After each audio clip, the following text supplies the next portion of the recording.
Today, we're diving into the art and science of building software that lasts. This is Confluent Developer.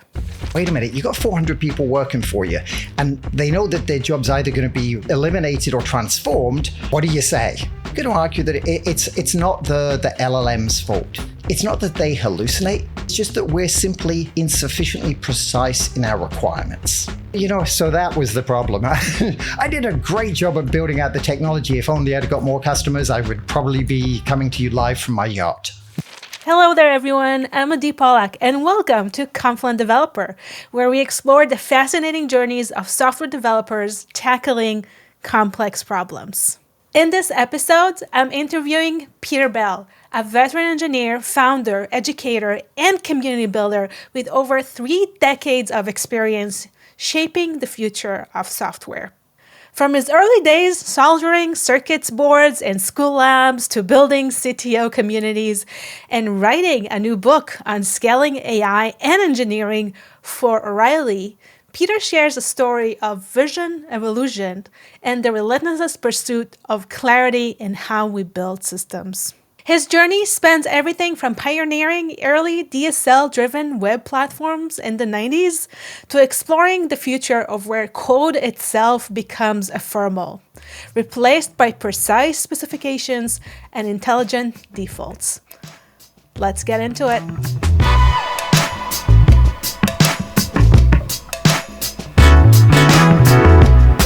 Hello, everybody, and welcome back to Confluent Developer. I'm super excited to have this special guest today with me. His name is Peter Bell. He's a veteran engineer leader, founder, educator, community builder with over 30 years of experience planning software engineering, developer advocacy, entrepreneurship, executive leadership, and a deep, deep understanding in systems and how to build them for success. Peter, welcome. Wow. Well, thanks for making it really easy for me to live up to the billing. Now, he's got to be an expert at everything. This better be a good episode. I mean, you are one of top leaders in our industry, and super fortunate to have you on the show. Maybe you want to say a couple of words about yourself and some of the new cool stuff that you work on right now. Sure. So right now I'm super excited about 2 things. The first is I've been threatening to do this for 15 years. I've been building CTO communities, monthly meetups, conferences, finally founded gather.dev. And the goal is to create an invite-only brain trust for CTOs and other engineering leaders to connect with their very closest peers, whether that's CTOs at scale running large orgs, venture-backed startup CTOs, or heads of AI. And the goal is to have in-person monthly meetups in New York City, online communities, and to scale from there, really so that you get people who understand exactly what you're dealing with, and you can very quickly vet ideas or challenges that you're facing, and it's free and invite only. And then the one other fun thing is I am so excited. The O'Reilly team, I get to host their CTO hour once a quarter, and they've asked me to write a book called Scaling AI in Engineering. It's a leader's guide to driving alignment, adoption, and impact. So it's all the non-technical stuff. It's not routers or, how you manage your inference workloads or how you deal with any of that. It's like, wait a minute, you got 400 people working for you, and they know that their job's either going to be eliminated or transformed. What do you say? Then you got a CEO who's like, so why aren't we doing 10 times the output with 1/10 of the staff? Because I saw the case study. And so you got to manage their expectations. And how do you manage this, what is fundamentally a change management problem? And I've been interviewing a whole bunch of CTOs. And so that is going to be a fascinating book. And I'm also going to have a companion website, which there'll be a link on the gather.dev website if anyone wants to find it. That's amazing. It's definitely necessary. It's something that I always hear from different engineering leaders in this space, and also the fact that as engineers, as leaders, we all need to kind of skill up, right? This is the time to learn new things, embrace change, and see how we can develop as human beings in this new space of AI that we can continue having a good, hopefully successful career. So Absolutely. Super curious about your book. I'm definitely going to be purchasing a copy. Do you have a date? I know this is a little bit stressful for book authors. Oh, no. It's so the stressful was the fact that the first 2 chapters were due this morning, but I'm like really close and they're being very flexible. So by tomorrow, we'll have 2 chapters in. This will launch early next year, but I think what's going to be just as interesting is there is going to be a website. You've got to give me a couple days, but if you go to gather.dev, you'll see a link called books that will get you there. And we're going to be dropping, starting end of October, we're going to drop weekly interviews with thought leaders and with CTOs from large companies. So there will be ongoing insights, advice, and information long before the book's available. And then it'll also be accessible on early release a little bit before it's published. But the actual publication date should be early Q2 of next year. Fantastic. Okay, everybody, stay tuned for the website and the opportunity to learn from some of the greatest minds in the industry. It's great. What I love about my job is basically I just interview people way smarter than me. And then people are like, wow, that was a really smart conversation. And Peter was there. I guess he must be smart. It's the awesome life hack. If you're not really that smart, just interview people smarter than yourself. It works perfectly. That's the best advice. And you mentioned a job. So I want to take you back in time, probably more than 30 years back to your first job. What can you share with us? Wow. So I guess my very first job, I went to what they call in the UK a grammar school. It would be like a magnet school in the States. You had to kind of pass a test to get there. But I really desperately wanted a motorcycle when I was 16. And my mom was like, well, I'm never getting you one of those. I'm like, okay. So I got 2 jobs. I would work while I was going through high school. I'd work about 16 hours a week at Tesco's. It would be like the local supermarket, just checking out and taking care of, stocking the shelves and things like that. And then I got this amazing job for 8 hours a week as a lab technician in the electronics lab at the school.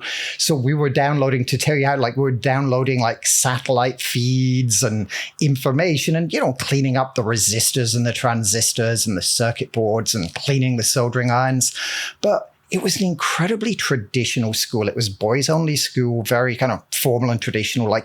It has some history going back close to 800 years, Colchester Royal Grammar School, and very formal. And then you've got this wild shock of hair electronics teacher called Mr. Warren. And he did maypole dancing, smoked pot after school, and was into herbal teas, which even that seemed weird back then. So he was just like this wonderful person to be around and see how he engaged with life in a non-traditional but still impactful way. So it was great to hang out with him. Plus, I got to get really good at electronics, which was fun. Yeah, Mr. Warren, well, that's a very interesting story. And also the fact that you remember him speaks, it speaks loud to the impact he had on you, probably. So absolutely. He was great. Fantastic. Listen, it's super exciting. I'm guessing you're not the only 16-year-old guy that wanted a motorcycle and had to work to get it. So I'm sure a lot of people can connect to that story. I'm curious. So jumping forward, right? You have a long, successful career. You've been doing a lot of things. Maybe you can take me back to some of the hardest challenges you had to solve, and how did you go about that? Now, a quick word from our sponsor. Confluent Developer, the podcast, is brought to you by Confluent Developer, the website, which has everything you need as a developer of data streaming systems. And it's completely free. We've got curriculum, hands-on exercises, executable tutorials, the online data streaming engineer certification, also free, a way to find a meetup near you, those are free. Everything is there. I really want you to be successful in your journey as a data streaming engineer, and this is the site that has what you need. Check it out at developer.confluent.io. That's developer.confluent.io. Now, back to the show. So I think one of the most interesting ones, and it's funny because it's a challenge that I started working on 25 years ago, and I feel like it's becoming just as relevant today. I was I actually run an ad agency in Houston, Texas. And then the client started asking for, we want to have a CD-ROM, or we want one of these website things that people are talking about. I mean, this was back in 1994, I started this business. So by 1996, all these people were starting to ask for websites, and I was getting really sick and tired because I was basically just manually coding the same HTML for a whole bunch of websites. And I'm like, that sucks. And so then I get to about 97 and I'm really fed up with this. And I start looking for patterns like, how can I charge as much money but do less work? And what I noticed was, unsurprisingly, there was commonality. Basically, who knew? I identified the Squarespace, or I guess Shopify. I basically took that model and said, how can you create what then I modeled as a set of domain-specific languages? So DSLs for describing commonalities. So there's some things you don't care about. If you don't care about user authentication and login, great, it'll be a default flow. If you do care, then we need to go a little further down, and there'll be kind of like a decision, a set of questions we would ask you that would determine, you want this kind of login or that kind, and these parameters around the password length or not. So you could get as granular as you wanted. And then again, you had content management, e-commerce, because you think about a product catalog, right? You've got a category tree, you've got products, but then you have product variants that can either be described. I could geek out just on this. It turns out that products are actually quite complicated. Some of them, you just have variants. So it's like, I want to pick a color from a drop-down list and a size from a drop-down list. Others, so that those it's basically parameterizing your product. So you just have a single product, and then you'd have two parameters, each of which was an right? You could select one of n values for whatever the combinatorial amount was. But then sometimes it's like, no, we actually don't do a medium in blue. We only do the medium in green and yellow, and we have SKUs and we have inventory quantities. And so then instead of parameterizing it, I had what I called back then subproducts, which was basically the individual SKUs. But you can still parameterize them because you might want to, allow somebody to have a custom logo on the shirt, or they want to be able to put a message, so personalization. So basically, I was just describing this set of tools and parameters for describing most of the websites I had to build so I could charge as much money without doing as much work. You describe it as kind of like a hard problem, but today it's kind of like a vibe coding experience, no? So I'm going to come right back to that in a little bit. But I think that the thing that was interesting to me was, actually, let's go there now. I think that it's actually more relevant than ever, because have you ever gone to a developer and asked them to code something? Like maybe you've got somebody you're working with and you're like, could you just code me this? And then you look at what they build and you're like, I should have been a little more specific. Because it is, go build me an e-commerce site. And you look at it, it's like, no, not that kind of e-commerce site. Yes. I can definitely relate to it. As a people manager, learning to fine-tune exactly what you want to get done is an art. And so what I'd argue then is, I'm going to argue that it's not the LLM's fault. It's not that they hallucinate. It's just that we're simply insufficiently precise in our requirements. Now, that's not universally true. Sometimes we're incredibly precise and it just loses context because we put too much context in. There are a lot of things that can go wrong, but a big part of it, especially as the foundation models get more capable, is saying, firstly, how can we take big problems and decompose them into small problems? If I'm going to go to an application and say, I want a web application, how about I say, here's my business context. Here's my ICP for my audience. Here's the competitive landscape. Here is my voice and tone for the application, like the style, the vibe. Here is the design specs for it from a UI perspective. And then I would like you to work with me to describe user journeys. And then you iterate with the model on the user journeys. And once you agree with those, you're like, great, now what I want you to do is slice this into thinly sliced user stories. Great. Once you iterate on that, then you put them into another tool to create formalized PRDs. And I would argue, going back to what I was doing 25 years ago, people have already started to talk about this possible world where maybe code becomes ephemeral. Maybe we have another level of abstraction. It's possible, but not if you have a 3-paragraph prompt. If you just say, go give me a Shopify-like website that allows me to sell baseball goods, that's not sufficiently precise, detailed, and ambiguous to replace the code that it happens to generate. Right. But if we had a rich set of DSLs that described user authentication, that described screens and workflows, that described business objects with the properties, with the validation constraints, then permissioning, so which users can do what things to which properties on what objects, eventually you could actually get to something that was not as complex or implementation specific as code, but that would allow you to unambiguously regenerate that application in any arbitrary language or frameworks that met that functionality. And so my personal belief is that we're actually moving into a world where eventually we could find that the vast majority of code becomes ephemeral over 3 to 8 years, but only if you have sufficiently rigorous DSLs for becoming the true source of implementation and source of specification for both the acceptance tests and the implementation in a given language and framework. So essentially you need to know very, in detail what you want to get done, even today, with the different tools that are available out there for vibe coding and creating all the diagrams and so on. And the one other thing is yes and no, because then what you do is you can then start to think about intelligent defaults. When we look at the fact that we outsource material subsets of our applications now to SaaS vendors, right? I'm not going to build authentication. I'll use Auth0 or Fusion Auth or one of the other tools for doing that. Great. What they do is effectively you can look at them as a concrete implementation of a set of configuration options and or DSLs for describing the universe of possible authentication systems you can build. Do you want to allow 2FA or require it? Are you going to support text messaging for 2FA, or is this like so high value that that's insufficiently secure? Do you want to support magic links via email? Do you want to allow social logins? Do you want to allow email and password login, or do you want to require a social login? And which socials do you want to support? Well, for those subsets, there's stuff I care about for any given app, and there's stuff I don't.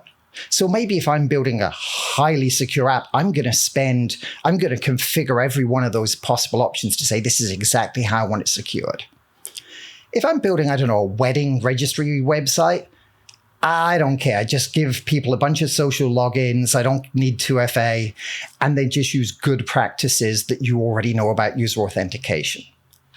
So given that, I see a future where we start to decouple these configurations and DSLs from their concrete implementations and say, actually, and I don't want to say they're great, but maybe you don't need Auth0.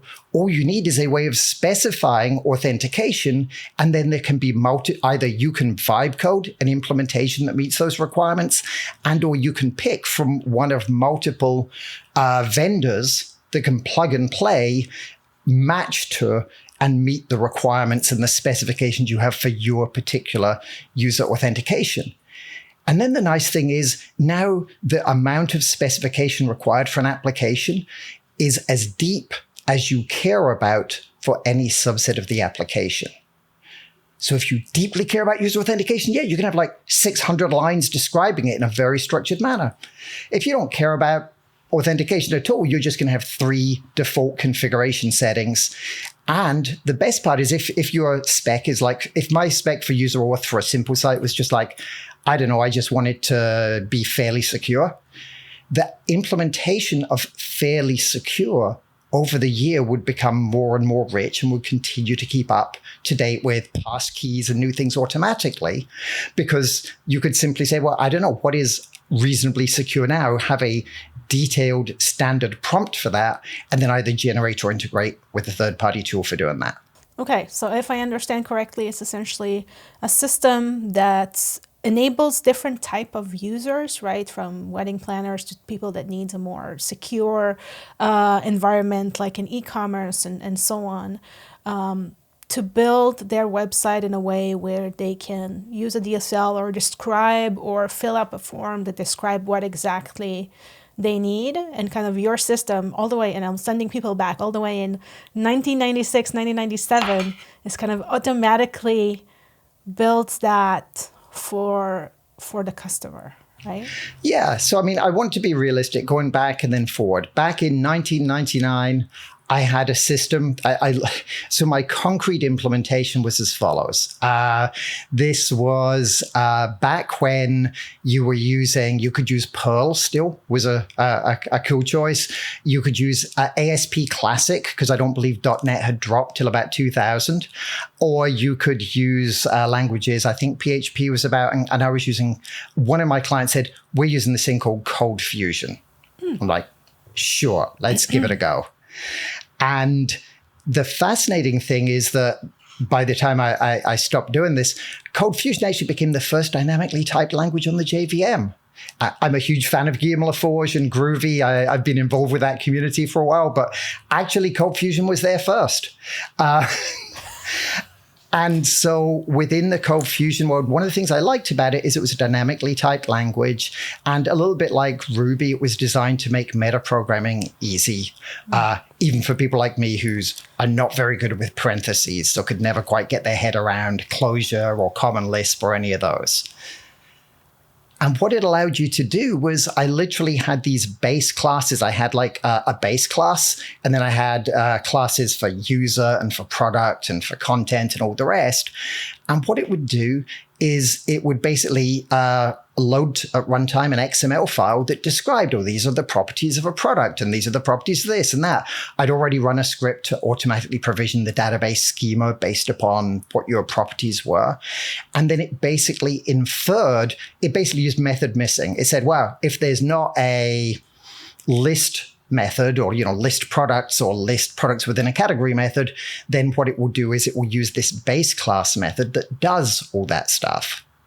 What it allowed me to do was configure 95% of the application using basically DSLs. I used XML just because it was an easy way of implementing it back then. And then for the other 5%, if I'm like, oh, no, I want my product category list to be really different for this customer, I wrote a 20-line product category list file within the class file, and it just overrode. It didn't drop down to the method missing. So I did have 5% of custom code for the use cases that I'm like, yeah, nobody else is ever going to want this. But I was able to, quotes, regenerate the application. I was effectively able to do round-trip code generation because I was just interpreting these DSL files, these XML files at runtime, rather than actually generating thousands of lines of Cold Fusion code. That's brilliant. It's brilliant. It's a great way to automate a lot of the work and get things done and support many customers, I assume, at the same time. Well, so that was the problem. I did a great job of building out the technology. If only I'd got more customers, I would probably be coming to you live from my yacht. As it is, I'm coming to you live from my garage. What you going to do? Hey, it's, sometimes you need the right time. I think the web took off only in the 2000s, right? So, well, I mean, there was like Gopher and a bunch of other stuff. I'm going to get my timeline wrong, so I know everyone's going to comment like, dude, what do you think about it? But I think I remember 94. I feel like there were ways of interacting with stuff in maybe 93. But when was I think the first browser was like 94, 95. It really started to become a thing. 96, 97 was when I got a bunch of companies coming in saying, here's $20,000, go build me a website. Interesting. Today it's like, here, 20 million. Go do some AI agent. So I guess what are some of the learnings that you took from that experience? So that's a great question. Well, just very briefly to take it from a business perspective, focus more on sales than technology. Otherwise, I would have probably done much better financially. But I just loved geeking out about the DSLs. I think the biggest takeaway for me now, especially when I still remember I was at there was like a hacker house meetup. There's a bunch of folks from one of these kind of research science hacker houses in the Bay Area came to New York a year or two ago. And I still remember being like mortified because I thought I was pretty cool. Like I knew I couldn't keep up with a bunch of, ML researchers. I taught data science at Columbia business school, but I'm not all that. And I was so excited though, because I'd read a paper like a week before. I'm like, I got it. I'm just going to like drop that one paper. So, I referenced whatever the paper was I'd read. Everyone looked at me like, where did you come from? It's like, didn't you see the 3 updates in the last 36 hours? Like, you're like a week behind the times. Like, what are you even talking about here? So, given that there are these amazingly smart people who are building our future, the one thing I'd say is that it's worth looking for prior art. I look at so many problems around. Fundamentally, one of the problems we're trying to solve is the ability to unambiguously and precisely specify our requirements in a way that doesn't require code. The code's great, but that should eventually become ephemeral so that, hey, you get a better model, or suddenly you get new non-function requirements. Oh, this needs to perform better, so we're going to regenerate it in Rust versus in, Python or TypeScript or whatever it was running in initially. And if we want to do that, I think I used to present. There was a code generation conference in Cambridge. I got to present at OOPSLA, which was a conference about what do they call them, software product lines and code generation. So the biggest takeaway is look for the prior art. Turns out the history rhymes, and sometimes you can get inspiration and insights from something, even if it's decades old. Thank you so much. Yeah, it's a great summary for this learning. I always feel like with the new generation of NLP and models and everything that we do, at the end of the day, we need to know what we want to do and what we want to get done, and have the language to explain that in plain English if we can, and then translate it to all the other systems. Peter, thank you. It was fascinating. Thank you so much for taking the time. I have always been a fan. I've always been one day I will get to speak with you, and I'm glad I finally did. So thank you for taking the time. This was a delight. Oh, the pleasure is all mine. There's going to be the website in the comments, so please follow up with the comments so you can tap into Peter's brain through his magnificent book that he's writing and all the cool new updates about his new company and new CTO communities. And again, thank you so much, and see you soon.